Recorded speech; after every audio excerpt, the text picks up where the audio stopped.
예수 그리스도의 나심은 이러하니라. 그의 어머니 마리아가 요셉과 약혼하고 동거하기 전에 성령으로 잉태된 것이 나타났더니 그의 남편 요셉은 의로운 사람이라 그를 드러내지 아니하고 가만히 끊고자 하여 이 일을 생각할 때 주의 사자가 현몽하여 이르되 다윗의 자손 요셉아 내 아내 마리아 데려오기를 무서워하지 말라. 그에게 잉태된 자는 성령으로 된 것이라. 아들을 낳으리니 이름을 예수라 하라. 이는 그가 자기 백성을 그들의 죄에서 구원할 자이심이라 하니라. 이 모든 일이 된 것은 주께서 선지자로 하신 말씀을 이루려 하심이니 이르시되 보라 처녀가 잉태하여 아들을 낳을 것이요 그의 이름은 임마누엘이라 하리라 하셨으니 이를 번역한즉 하나님이 우리와 함께 계시다 함이라. 요셉이 잠에서 깨어 일어나 주의 사자의 분모대로 행하여 그의 아내를 데려왔으나 아들을 낳기까지 동침하지 아니하더니 나음에 이름을 예수라 하니라. 아멘. 할렐루야. 오늘도 예배드리는 심령마다 하나님의 사랑과 은혜가 가득하시기를 축복합니다. 사람마다 각자의 이름 앞에 성이 있습니다. 만약 성이 김씨면 김씨 집안 사람이고 성이 박씨면 박씨 집안 사람입니다. 이렇게 사람들은 자신의 성을 통해 그 사람의 집안이나 조상이 누구인지를 알 수 있습니다. 어제 본문은 아브라함부터 시작하여 다윗 그리고 요셉까지 이어지는 예수님의 계보, 족보에 관한 이야기였습니다. 이 계보를 통해서 우리가 알 수 있는 것은 예수님께서 구약의 예언의 성취로 오신 분이시자 우리와 같은 사람으로 태어나셨다는 것입니다. 이어서 오늘 말씀은 예수님의 탄생에 중점을 두고 있습니다. 이 탄생의 가장 큰 특징은 예수님께서 성령으로 잉태된 하나님이라는 것입니다. 18절 말씀을 보면 예수 그리스도의 나심은 이러하니라. 그의 어머니 마리아가 요셉과 약혼하고 동거하기 전에 성령으로 잉태된 것이 나타났더니 아멘. 즉 마태복음 1장은 예수님께서 성령으로 잉태된 완전한 하나님이신 동시에 구약의 성취대로 오신 완전한 인간이심을 보여주고 있습니다. 이제 오늘 본문을 살펴보면 어느 날 마리아와 결혼을 앞둔 요셉에게 천사가 나타납니다. 그리고 마리아가 이 성령의 능력으로 아이를 잉태할 것이고 아기의 이름을 예수로 지으라고 합니다. 그리고 그 이름의 뜻은 자기 백성을 그들의 죄에서 구원할 자라고 알려주고 있습니다. 여러분, 예수님은 그 이름의 뜻처럼 우리를 죄에서 구원하시기 위해 오신 하나님이십니다. 그렇다면 왜 하나님께서는 이 사람의 모습으로 이 땅에 오셨을까요? 한 예화를 들어보겠습니다. 대한민국 전주시에 이 예쁜 소와 멋진 사자가 살고 있었습니다. 둘은 같은 동네에 살면서 잘 지냈습니다. 그러던 어느 날 이 둘이 사랑에 빠지게 되었습니다. 그들은 사랑의 마음으로 서로에게 최선을 다했습니다. 소는 맛있는 풀을 열심히 모아서 사자에게 날마다 대접했습니다. 사자는 풀이 싫었지만 사랑하는 마음으로 꾹 참았습니다. 사자도 맛있는 살코기를 준비하여 날마다 소에게 대접했습니다. 소도 고기가 싫었지만 사자를 생각하며 참았습니다. 그들은 그렇게 서로를 위해 최선을 다했지만 점점 힘들어져 갔습니다. 그리고 결국에는 헤어지게 되었습니다. 헤어지면서 둘은 이렇게 말했다고 합니다. 난 지금까지 너에게 최선을 다했어. 여러분, 이 두 동물은 서로 사랑했지만 무엇이 문제였습니까? 상대방을 배려해서 사랑한 것이 아니라 내가 좋아하는 방식으로 상대방을 사랑했던 것입니다. 이렇게 사랑하는 마음도 중요하지만 그에 맞는 사랑의 방식, 소통의 방법도 중요한 것입니다. 우리도 이와 같은 경험들이 많이 있을 거예요. 나는 상대방에게 잘해준다고 했는데 상대방의 입장에서 보면 그것이 불편함을 느낄 수도 있고 기분이 상하게 되는 경우도 있습니다. 우리 삶에 발생하는 많은 갈등의 현장에는 바로 이 소통의 문제가 있다는 것이죠. 그렇다면 우리 하나님은 우리와 어떻게 소통하셨을까요? 처음에 아담과 하와의 범죄 이후로 하나님과의 관계가 끊어졌습니다.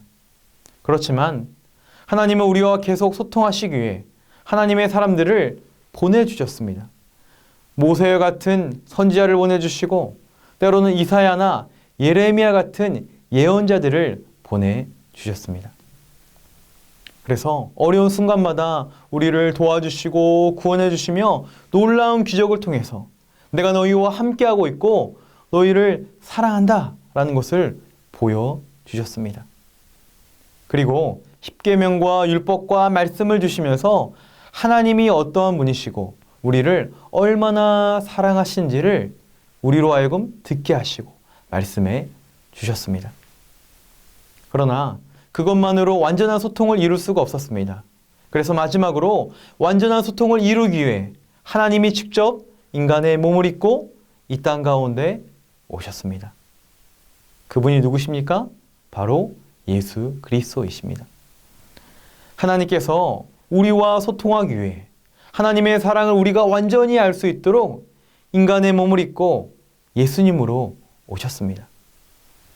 그것도 가장 낮은 곳에 가장 연약한 아기의 모습으로 오셨습니다.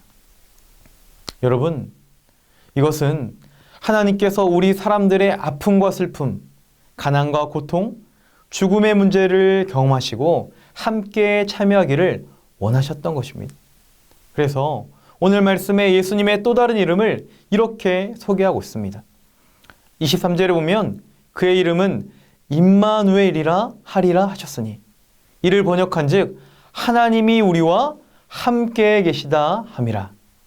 할렐루야. 너무나 놀라운 이름입니다. 임마누엘, 우리와 함께 하시는 하나님, 보이지 않는 하나님이 보이는 하나님으로 우리에게 오셨습니다. 거룩하고 의로우신 하나님이 죄인인 우리와 함께 하시기 위해 인간이 되셔서 오신 것입니다. 과거 구약에서는 구름 기둥이나 불기둥 같은 모습으로 어렴풋이 하나님의 존재를 경험할 수가 있었습니다. 때로는 성막, 성전의 지성소와 같은 어떤 제한된 시간이나 공간에 그것도 일시적으로 특별한 사람들만이 하나님을 경험할 수 있었습니다. 그런데 이제 하나님은 당신의 모습을 감추지 않으시고 우리 인생 가운데 직접 찾아오셨습니다. 이것은 말로 할 수 없는 최고의 사랑의 표현이며 가장 확실한 사랑의 증거입니다.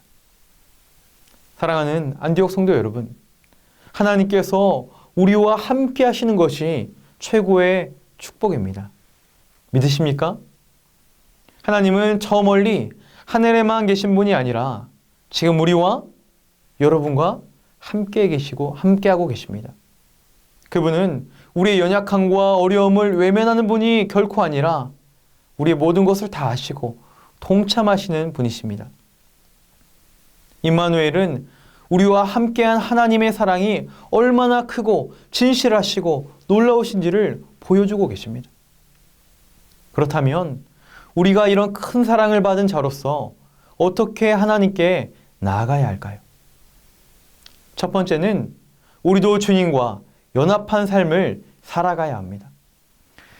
거룩하신 창조주 하나님께서 죄로 얼룩진 우리에게 오신 것은 우리의 죄의 문제를 해결하여 우리와 사랑의 연합을 이루시기 위해 오셨습니다. 주님이 내 안에, 우리가 주님 안에 거하기 위해 오셨습니다.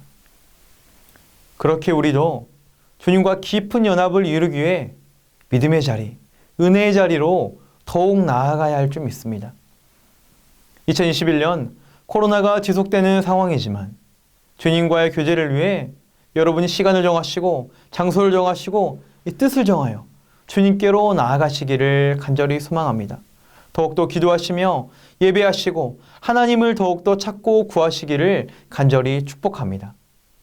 그럴 때 임마누엘의 하나님께서 우리의 앞길을 가장 선하게 인도하실 것입니다. 두 번째로 우리도 예수님처럼 섬기는 자리로 나아가야 합니다. 하나님께서 임마누엘로 오신 방법은 가장 낮은 자리로 오신 것입니다. 가장 강하신 분이 가장 연약한 모습으로 오셨습니다. 가장 높으신 분이 가장 낮은 곳으로 임하셨습니다. 우리도 예수님의 사랑과 자비를 본받아 섬김의 자리로 나아가시기를 바랍니다. 모두가 대접받기 원하는 세상에서 여러분이 주님의 모습을 보여주시길 바랍니다. 그분의 사랑의 풍성함을 삶 가운데 나타내 주십시오. 가정에서, 직장에서, 우리의 삶의 모습에서 예수님의 섬김의 모습을 아름답게 실천하시기를 바랍니다. 여러분, 그럴 때 우리의 심령에도 하나님의 평화가 임하게 될 것입니다. 대접받는 심령이 아니라 섬기는 심령에 우리 주님의 은혜가 임하기 때문입니다. 이제 말씀을 마무리합니다. 여러분, 2000년 전 예수님께서 이 땅에 오실 때는 침울하고 어두웠습니다. 정치적, 경제적인 어려움도 있었지만 영적인 암흑기였습니다. 바로 그때 하나님께서 임마누엘 되심으로 세상 가운데 찾아오셨습니다. 그리하여 어둡던 이 땅에 참 빛과 소망이 비치게 되었습니다.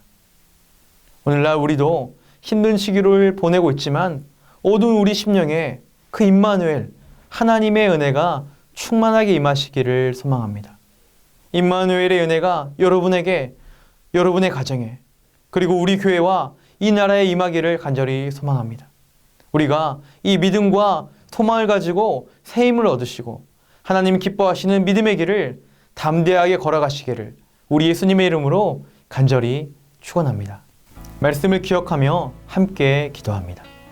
주님이 우리 안에, 우리가 주님 안에 거하는 영적 연합이 이루어지게 하옵소서. 예수님의 섬김의 모습을 본받아 섬김의 자리로 가게 하옵소서.